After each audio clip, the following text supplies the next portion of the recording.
The United States has responded to enemy countries taking down its drones in the past. Russia is certainly no different. Although Russia is a scary enemy to have, I think the United States has a few options to respond to this new aggression.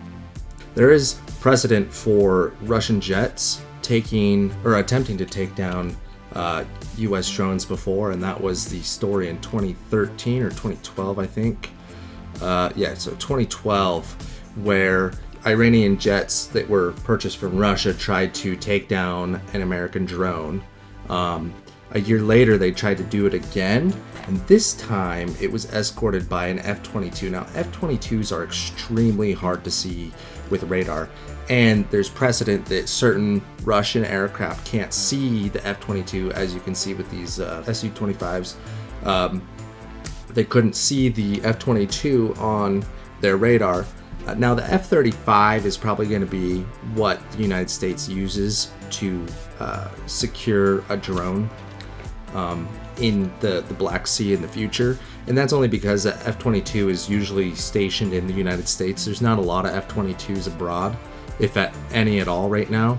I'm not certain on the numbers of that, but I would imagine that there's a F-35 that would be used. It's not as stealthy as the F-22. I don't know why. It looks stealthier to me. The F-22 has some places where I imagine it would reflect radar signal underneath its air vents, or its air intake.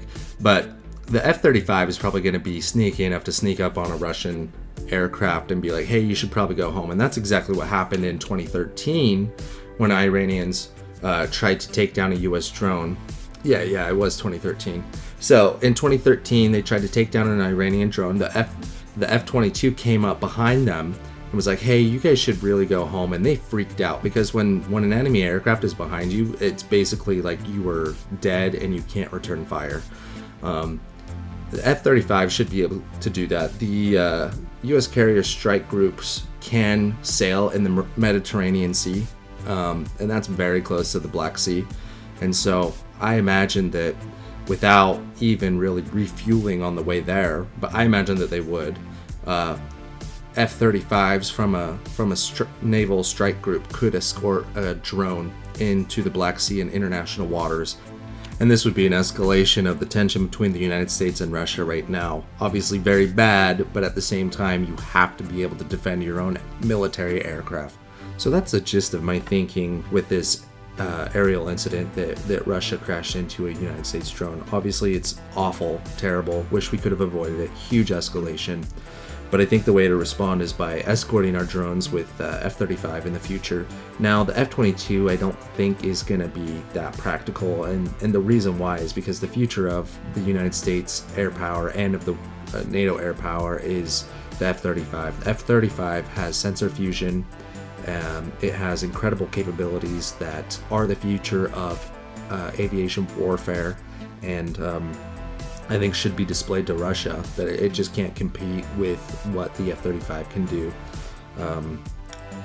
I think it'll be scary to see how this continues to escalate in the future. It is a scary time, but you should take heart and believe in a brighter future. I believe in that, and there is one thing that you can do. It's absolutely huge. It is zero effort, but it can bring about world peace, and that's praying for your enemies. That is a huge thing that you can do today to make the world a better place. I appreciate you taking the time to watch. Leave a comment, leave a like, leave a dislike. Let me know what you agreed with, let me know what you disagreed with, and I'll catch you on the next one. Thank you. Bye.